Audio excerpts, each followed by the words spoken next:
মচিয়ে আজি গল্পীৰ ডায়েৰীৰ এটা পৃষ্ঠা পঢ়িবলৈ লৈছোঁ। শুনকচোন। কণ্টিলৱে হিন্দী পৰীক্ষাৰ আগদিনা একো নপঢ়িলে।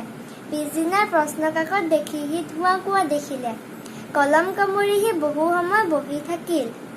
হঠাতে তাৰ মনত খেলালে হিন্দী পৰীক্ষাহে। এই বুলি ভাবি সি লিখা আৰম্ভ কৰি দিলে। হামাৰা তুমাৰা